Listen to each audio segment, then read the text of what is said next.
नमस्कार दोस्तों, computer fundamental series के लेक्चर 2 पार्ट 3 में आप सभी का हार्दिक हार्दिक अभिनंदन है। तो चलिए, आज का हमारा टॉपिक है मेन फ्रेम कंप्यूटर और सुपर कंप्यूटर। तो जैसा कि आप जानते हैं, कंप्यूटर फंडामेंटल सीरीज के लेक्चर 2 में हमने पढ़ा था कि कंप्यूटर को उसके क्राइटेरिया के आधार पे तीन तरह से डिवाइड किया गया है: based on operating principle, based on application and based on size and capabilities. Based on operating principle computer को कितने भागों में डिवाइड किया गया है? तीन भागों में: एनालॉग कंप्यूटर, डिजिटल कंप्यूटर और hybrid computer. Based on application computer को कितने भागों में डिवाइड किया गया है? दो भागों में: general purpose computer, special purpose computer. और based on size and capabilities computer को चार भागों में डिवाइड किया गया है: micro computer, mini computer, mainframe computer और सुपर कंप्यूटर। तो पिछले वीडियो में हमने माइक्रो कंप्यूटर और मिनी कंप्यूटर के बारे में पढ़ लिया था। तो आज का हमारा क्या टॉपिक है? Mainframe computer. अब इसको पढ़ने से पहले समझिए कि इसकी आवश्यकता क्यों पड़ी। तो आज के रियल वर्ल्ड में जितने भी फाइनेंशियल ट्रांजैक्शन होते हैं या फिर जो कम्युनिकेशन होते हैं, वो क्या होते हैं? रियल टाइम में होते हैं। तो हमें रियल टाइम में डेटा मिले, तो इसके लिए क्या जरूरी था? इसके लिए जरूरी था कि हमारा जो सर्वर साइड पे कंप्यूटर हो, वो डेटा को जल्द से जल्द हमें प्रदान करे।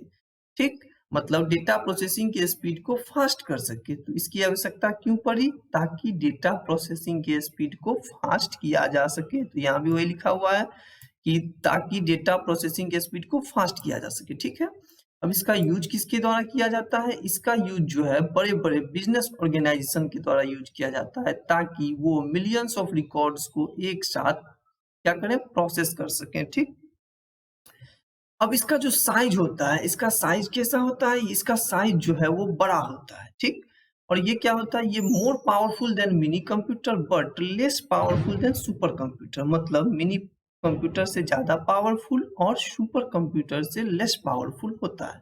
अब इस सारे कामों को करने के लिए इसके पास दो प्रकार के प्रोसेसर होते हैं। पहला मेन प्रोसेसर और दूसरा सिस्टम असिस्टेंट प्रोसेसर। क्या चीज? मेन प्रोसेसर और सिस्टम असिस्टेंट प्रोसेसर। ठीक है, तो मेन प्रोसेसर का काम क्या होता है? मेन प्रोसेसर जो है उसका काम डेटा को प्रोसेस करने का होता है।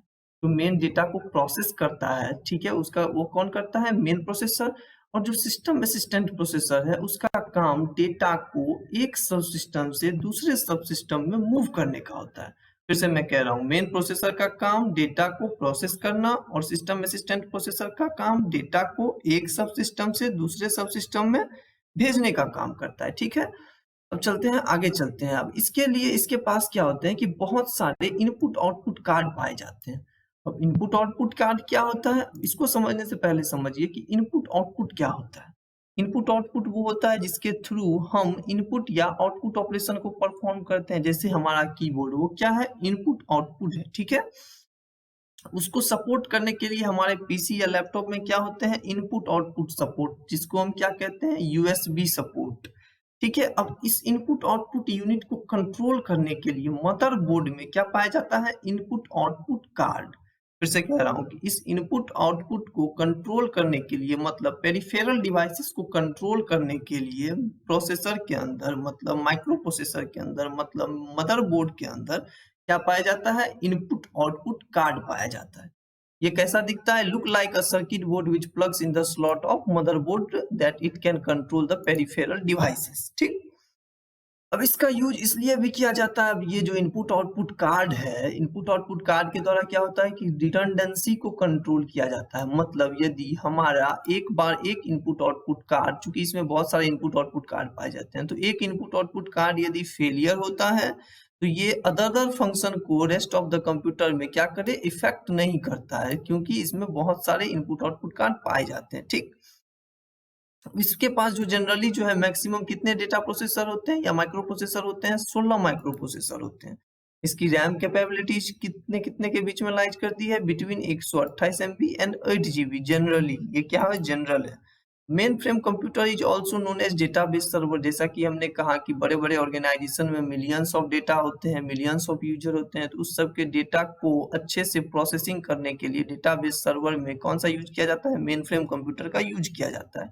अब इसका एग्जांपल देखिए, IBM 300 series and VAX 8000 series, ठीक है। अब इसका डिसएडवांटेज क्या है? चूंकि ये बहुत बड़ा होता है और महंगा होता है, इसलिए ये cannot be used as normal computer, और दूसरा इसका हम यूज नॉर्मल कंप्यूटर के रूप में कर भी नहीं सकते हैं। ये स्पेसिफिक पर्पस के लिए किया जाता है, ठीक है। जैसे स्पेसिफिक पर्पस यहाँ पे क्या हुआ, सर्वर साइड में डेटा के प्रोसेसिंग को बढ़ाने के लिए, ठीक। ये वेरी एक्सपेंसिव होता है और can not solve complex problem like a super computer. अब ये सुपर कंप्यूटर की तुलना में जो है वो क्या होता है, लेस पावरफुल होता है, इसलिए ये बहुत सारे कॉम्प्लेक्स मैथमेटिकल कैलकुलेशन या फ्लोटिंग पॉइंट कैलकुलेशन की जहाँ पे बात आती है वो ये नहीं कर सकता है, ठीक है।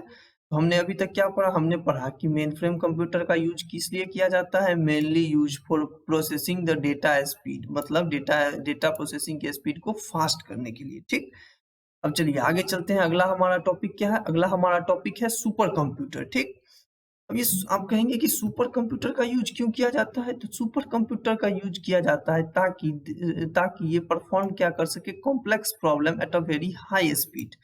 जैसे कि अभी के टाइम में जैसे हम मौसम विज्ञान में मौसम का पता लगाने के लिए या किसी स्पेसिफिक पर्पज जैसे ऑयल या गैस का कहीं भी पता लगाने के लिए इस तरह के कंप्यूटर का यूज किया जाता है, ठीक। इसको फर्स्ट प्रेजेंट किसके द्वारा किया गया था, साइमन क्रे के द्वारा, कब, 1960 में, कहा, at CDC, control data corporation. याद रखिएगा क्या चीज, कंट्रोल डेटा कॉर्पोरेशन।